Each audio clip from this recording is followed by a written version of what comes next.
बिस्मिल्लाहिर्रहमानिर्रहीम जी। आज हम पंजाब यूनिवर्सिटी में मौजूद हैं। इंटरव्यू सीरीज़ है और हमारे साथ मौजूद हैं एक मीडिया रिसर्चर। इनसे जानने की कोशिश करते हैं कि पाकिस्तान का सियासी मंजरनामा जो है वो हमारे लिए क्या पैगाम लेकर आ रहा है।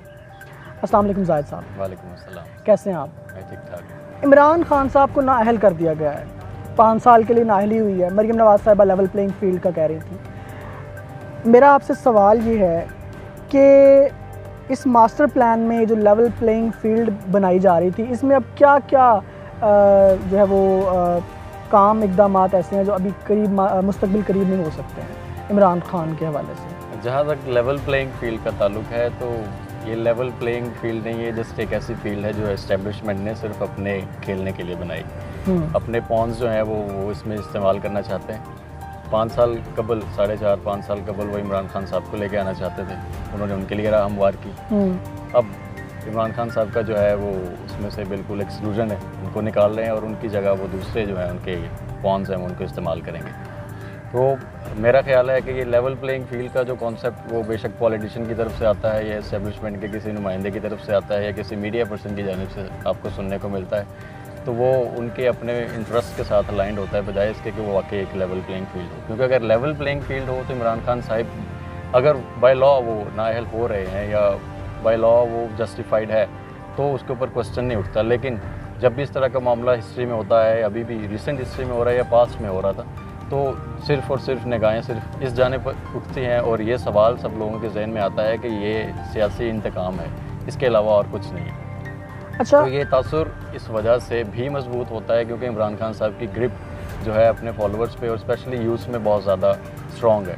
मैं आपके सवाल से एक जवाब से एक सवाल मेरे जहन में आया है कि आमतौर पर ये कहा जाता है कि इस्टेब्लिशमेंट जो है वो इदारे जो हैं वो लोगों को इसलिए जल्दी निकाल देते हैं या 4-5 साल के अंदर अंदर उनको नए बंदे की ज़रूरत होती है क्योंकि वो चाहते हैं कि कोई शख्स मकबूल ना हो जाए।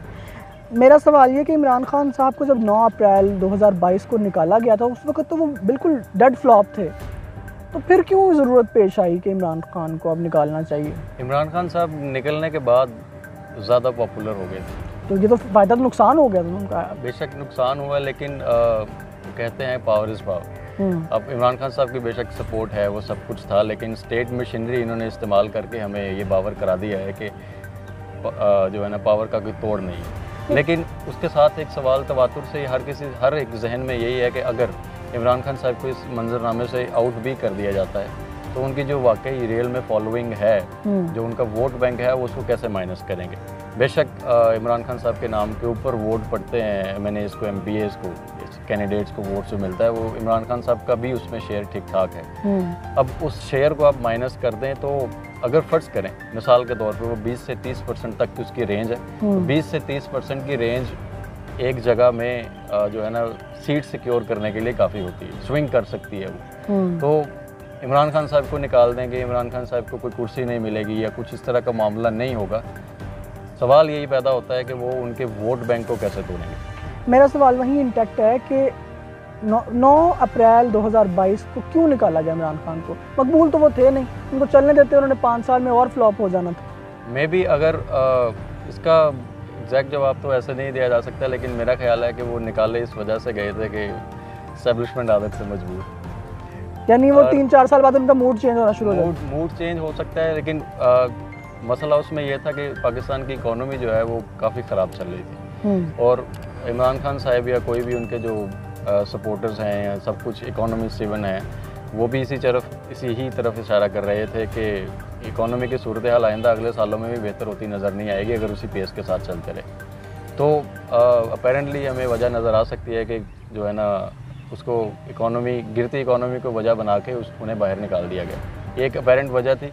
लेकिन पॉपुलैरिटी का ग्राफ इमरान खान साहब का जो है ना वो नीचे आता नज़र ही नहीं आता। बेशक वो अपने परफॉर्मेंस उनकी ज़ीरो थी, उन्होंने अपने इंडिकेटर सोशल मीडिया के ऊपर बिल्कुल बहुत पॉजिटिव। सोशल मीडिया के अलावा भी अगर पाकिस्तान इकोनॉमिक सर्वे को देखा जाए, वो तो इमरान खान साहब खुद जारी नहीं करवाते। जहाँ तक मेरा ख्याल है कि वो एक इंडिपेंडेंट इस लिहाज से होता है कि वो अनबायस्ड होता है, तो उसमें तो हमारी जो GDP ग्रोथ है वो 6 समथिंग तक जाती है। उनमें 6 समथिंग तो मुझे नहीं ऐसा मैं नहीं समझता कि 6.8 का फैक्ट्स में फजिंग की गई थी। आई गेस तो इस तरह नहीं है। 6.8 नज़र कहाँ पे आती है आपको 6.8, लेकिन उसमें कुछ इंडिकेटर्स ज़रूर थे जिनका वो बार बार तवातुर से जिक्र करते रहे और बोस्ट करते रहे हैं। वो तो वेरीफाई हो रहे थे इंटरनेशनल एजेंसी से भी, कुछ चीज़ें इंटरनेशनल एजेंसी से वेरीफाई हो रही थी, वो वाकई वहाँ पे थी। लेकिन उसका ये मतलब नहीं है कि 3-4 फैक्टर्स की बुनियाद पे आपने सारी इकोनॉमी जो है ना उसको रिवाइंड कर दिया। अब सेम मंत्रा जो है वो इस वक्त की जो हुकूमत है वो भी 1 से 1.5 साल से यही बातें कर रही है कि हमने इकोनॉमी के इन इंडिकेटर्स के ऊपर काम किया और इनको फ्लरिश किया। तो हर किसी इकोनॉमी, मैं इकोनॉमिस्ट मतलब मुझे ज़्यादा इसके ऊपर आइडिया नहीं है, लेकिन बहुत कॉम्प्लेक्स सब्जेक्ट है और आप एक इंडिकेटर देखते हैं, दूसरा इंडिकेटर आपको बिल्कुल उसकी 180 डिग्री पे भी जा रहा जो है ना नज़र आ रहा होता है। और मुल्कों में भी इसी तरह की सूरत हाल है कि कुछ इंडिकेटर्स जो हैं वो बहुत टॉप पे जा रहे होते हैं, कुछ हैं वो लो जा रहे होते हैं। तो आपने ओवरऑल सिचुएशन देखनी है। इमरान खान साहब जब निकाले गए थे तो ओवरऑल सिचुएशन को इतनी जो है वो, और दूसरी बात पाकिस्तान में गालिबन इस तरह का होता है, सोशल कॉन्टेक्स्ट ये है कि आपको वो तरक्की दिखती हुई नज़र आए, क्योंकि जो दिखता है टेंजिबल हो, वो जो दिखता है वो बिकता है। नवाज शरीफ साहब के दौर में इनको सटकें बनती नज़र आ रही थी तो वो कह रहे थे हाँ कुछ हो रहा है, महंगाई थोड़ी सी कम हो रही थी तो वो कह रहे थे हाँ कुछ हो रहा है। इकोनॉमी से रिलेटेड मैं आखिरी सवाल करके फिर अपने असल टॉपिक की तरफ जाना चाहूँगा। इमरान खान के दौर में आपने कहा कि इकोनॉमी जो है वो बहुत बुरे हालात में थी, क्या इसकी वजह इमरान खान थे या पाकिस्तान की बड़ी पुरानी लॉन्ग टर्म पॉलिसीज़, उन्हीं की वजह से नवाज शरीफ दौर अच्छा गुजर गया लेकिन उसके बाद से वो ऑटोमेटिकली ऐसा हो जाना था, चाहे इमरान खान आते या ना आते, कोई और भी आता तो इकोनॉमी की यही हालत होनी थी? अगर सिर्फ इमरान खान साहब की लीडरशिप पे बात की जाए तो मेरा ख्याल है कि इमरान खान साहब ने उस दौर में, अपने दौर में ऑन एवरेज 1 साल में एक वज़ीर ख़जाना जो है वो अपॉइंट किया था। कभी असद उमर साहब आ रहे हैं, कभी किसी की बात हो रही है, कभी शौकत तरीन साहब की बात हो रही है। तो आप एक बंदे को, आप लेवल प्लेइंग फील्ड ही कह रहे हैं इसको, अगर आप एक बंदे को काम करने का मौका ही नहीं दे रहे, उसकी पॉलिसीज़ 1 साल में उसने क्या करना है, 1 साल में इकोनॉमी कहाँ रिवाइंड होती है अभी। मतलब इसके सारे इकोनॉमिस्ट के इंडिकेटर्स यही कहते हैं कि आपको स्टेबल करने के लिए कम से कम एक दौर पूरे तरीके से चलने देना चाहिए, एटलीस्ट एक दौर थोड़ा सा। लेकिन ये तो इमरान खान साहब ने जो है ना अपनी यू टर्न की पॉलिसीज़ को कंटिन्यू करते हुए उन्होंने जो है ना चेंजेस किए। मेरा ख्याल है कि उनका इस चीज़ के ऊपर कांस्टेंट ना रहना शायद एक वजह, ज़्यादा बड़ी वजह थी, ज़्यादा बड़ी या एक सिग्निफिकेंट वजह ज़रूर थी। इस्टेब्लिशमेंट जो है ये छोटे छोटे टर्म्स के प्लान क्यों बनाती है? 3 साल एक बंदे को दे दें, 2 साल एक को दे दें, फिर 4 साल एक को दे दें, कोई लॉन्ग टर्म प्लान क्यों नहीं बनाती? नंबर 1 बात।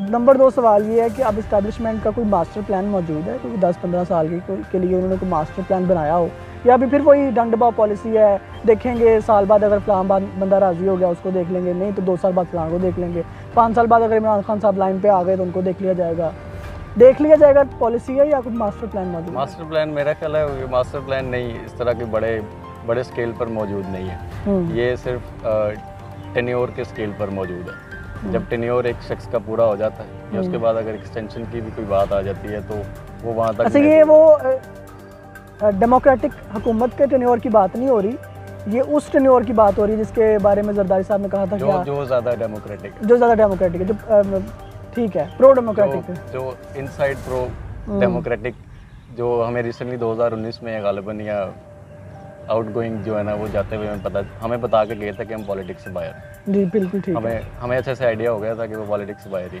सवाल ये है कि अगर उन्होंने ही पॉलिसी बनानी है, अब क्या कोई इंटरनेशनल इंडिकेटर्स हैं या क्या वजह है? अब वो डायरेक्टली सामने क्यों नहीं आते, ना मार्शल लॉ क्यों नहीं लगाया जाता?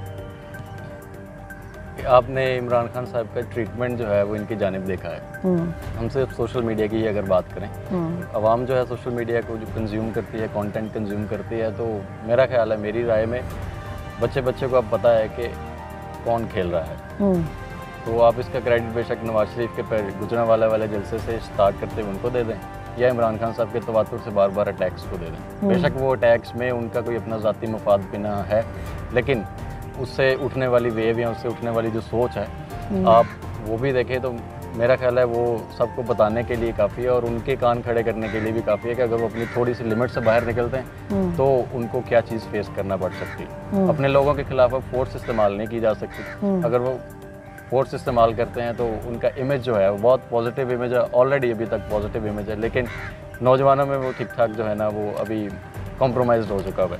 यानी आप कहने का मकसद है कि अगर उनका काम चल रहा है बगैर सामने आए भी, तो क्या ज़रूरत है ये बोझ सर पे लेने की और ये इल्ज़ाम सर पे लेने की कि हम हुकूमत चला रहे हैं। बस ठीक है, उनके प्यादे आते हैं वो उनकी मर्ज़ी से हुकूमत चला देते हैं, तो उनके लिए यही बेहतर। और सबसे बड़ा आप कह रहे हैं कि जो ना लगाना माशाल्लाह उसकी बड़ी वजह सोशल मीडिया है, ऐसा ही है? मतलब जो सोसाइटल कॉन्टेक्स्ट में है, नौजवानों के जहन में एक बात मौजूद है कि हाँ, अब वो भी यही कहते हैं, सवाल उनके जहन में भी ये है कि भाई वो खुद ही क्यों नहीं आ जाते। तो मैं भी ये शायद इस इमेज को थोड़ा सा न्यूट्रलाइज करने वाली बात है कि हम जो है ना वो ज़्यादा ग्रॉसली इन्वॉल्व नहीं है इन मामलों में, लेकिन जानते सब हैं कि कौन इन्वॉल्व है कौन नहीं है। और दूसरी वजह ये हो सकती है कि इंटरनेशनल इमेज भी एक चीज़ है। पाकिस्तान का इमेज डेमोक्रेटिक सेटअप्स में ही बहुत ज़्यादा ख़राब रहा है, तो जब इस तरह का सेटअप आ जाएगा तो इमेज जो है वो और ख़राब हो जाएगा। मिलिट्री ब्यूरोक्रेसी जो होती है निकलती तो आम आवाम से ही है। 17-18 साल की उम्र में, 20 साल की उम्र में ये लोग वहाँ चले जाते हैं। क्या वजह है? वहाँ की ट्रेनिंग ऐसी वजह है कि अपने आप को समझने लगते हैं कि हम कोई बहुत बड़ी तोप चीज़ है। पॉसिबली बहुत हार्श वर्ड्स इस्तेमाल किए जाते हैं, ब्लडी सिविलियंस के नाम से एक टर्म इस्तेमाल की जाती है। तो ये मेरा ख्याल है सिर्फ मिलिट्री ब्यूरोक्रेसी में ये चीज़ मौजूद नहीं है, ये सिविल में सारी भी ब्यूरोक्रेसी में सारी मौजूद में है। वहाँ पे आपको जो है ना, और इसकी रूट्स जो हैं वो सब कॉन्टिनेंट की सारी जो है ना रूलर से मिलती ये है। ट्रेनिंग पैटर्न कौन चेंज करेगा कि इनकी ट्रेनिंग जो थोड़ी सी हम्बल, थोड़ी सी को आजिज़ाना ट्रेनिंग इनकी शुरू हो जाए? वो ट्रेनिंग पैटर्न तो ऑब्वियसली उनके हाथ में ही होगा जो इदारा है, लेकिन उस इदारे को इस चीज़ के ऊपर बाइंड करना ऑब्वियसली पार्लियामेंट का काम है। वो इसके ऊपर इनको इंस्ट्रक्शंस दे सकते हैं। पार्लियामेंट के लोगों की इतनी अकल है कि वो समझ सकते हो कि ये ट्रेनिंग पैटर्न क्या है अंदर। उनकी अकल है, लेकिन उनके पास जो है वो पावर नहीं है। यानी आप समझते हैं कि जो हमारे पार्लियामेंटेरियंस पार्लियामेंट में बैठे हुए हैं वो इतने अकलमंद हैं कि वो जानते हैं कि हमारी जो मिलिट्री ट्रेनिंग है उसमें क्या की फैक्टर्स हैं जिनकी वजह से ये लोग इस तरह से इनके मिजाज हो जाते हैं। बिल्कुल, वो सारे के सारे तो जो है ना इस तरह के नहीं है कि उनको समझ ना आ रही हो। जो कुछ लीडिंग पोजीशन में है, मेरा ख्याल है वो चीज़ को समझते हैं। जो अरसा दराज से पॉलिटिक्स में, वो ये जानते हैं कि वो कहाँ पे इन्वॉल्व है। जो पढ़े लिखे हैं उनको आइडिया है, लेकिन जो बाकी जिनको लाया गया है वो ऑब्वियसली वो इसमें किरदार अदा करेंगे कि ये ट्रेनिंग जो है वो उन्हीं खतूत पर इस्तवार रहे जो अभी जिन पर अभी है। तो उनकी रेंज जो है ऑलरेडी वो पार्लियामेंट में भी बहुत स्ट्रॉन्ग है।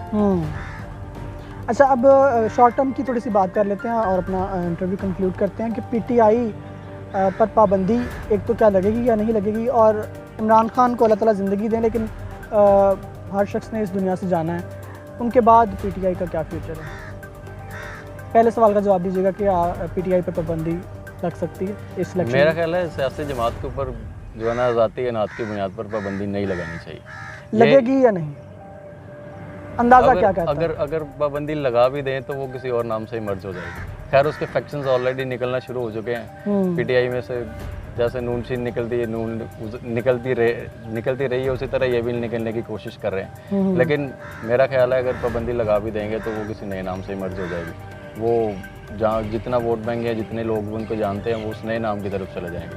तो it won't make a great difference. Imran Khan के बाद इस पार्टी का क्या मुस्तकबिल है?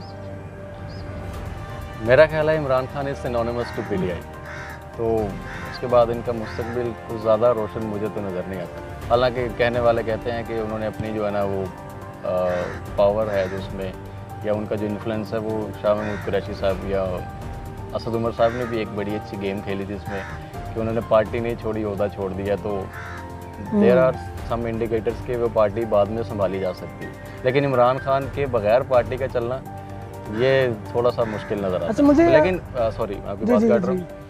अब जब स्पेस क्रिएट हो जाती है तो वो स्पेस बहुत जल्दी फिल भी होना शुरू हो जाती है। ये बेशक पॉलिटिक्स है, या बेशक आप इसको वो कह लें कि शख्सी जो है ना वो शख्सियत परस्ती है, वो सब कुछ है, वो ज़्यादा देर लास्ट नहीं कर सकती। मैं ज़ाती तौर पे ये समझता हूँ, मेरा एक ख्याल है कि शायद मुराद सईद और अली मोहम्मद खान टाइप जो लोग हैं ये पीटीआई का नेक्स्ट फेस हो इमरान खान के बाद। क्या समझते हैं? वो मुझे ऐसा लगता है कि वो बहुत ज़्यादा जज्बाती लोग हैं। खैर, इमरान खान साहब भी ठीक ठाक जज्बाती हैं, लेकिन ये है कि ये इमरान खान साहब की सिर्फ पर्सनालिटी के ऊपर बात की जाए तो उन्हें ये ज़रूर पता है कि अवाम के बटन्स कौन से हैं। अली मोहम्मद खान है, उनको इस तरह इस लेवल पे आने के लिए बहुत ज़्यादा टाइम चाहिए। और पर्सनालिटी वाइज जो है ना वो मेरा ख्याल है इमरान खान साहब के करीब नहीं है। लेकिन जो सीनियर पॉलिटिशियंस हैं वो वाकई अगर पार्टी को चलाना चाहते हैं, इंक्लूडिंग शाह महमूद कुरैशी साहब, तो पार्टी जो है वो अपनी ग्राउंड्स को मजबूत रख सकती है। शाह महमूद कुरैशी साहब की बात की जाए तो उनका पर्सनली अब किसी और पार्टी में अगर वो जाते हैं तो उनको बहुत सारे कॉम्प्रोमाइज़ करने पड़ेंगे, उन चीज़ों का सामना करना पड़ेगा। वो भी इसी स्टेज पे खड़े हैं जिस स्टेज पे इमरान खान साहब हैं। चलें, बहुत शुक्रिया आपके इंटरव्यू का, बड़ा अच्छा लगा और मैं उम्मीद करता हूं कि नाज़रीन भी इस इंटरव्यू को सुनकर बहुत इन्फॉर्मेशन गेन करेंगे और ऐसे सवालात हमने पूछे हैं जो शायद आम तौर पर पूछे नहीं जाते और बयान नहीं किए जाते। इस इंटरव्यू का और इन सवालात का मकसद सिर्फ इतना है कि हम माशरे में अच्छी सोच और मस्बत सोच की तरफ बढ़ सकें, कुछ प्रोग्रेस कर सकें अपनी ज़िंदगी में और अपने माशरे में। आप सबका बहुत शुक्रिया। पाकिस्तान जिंदाबाद।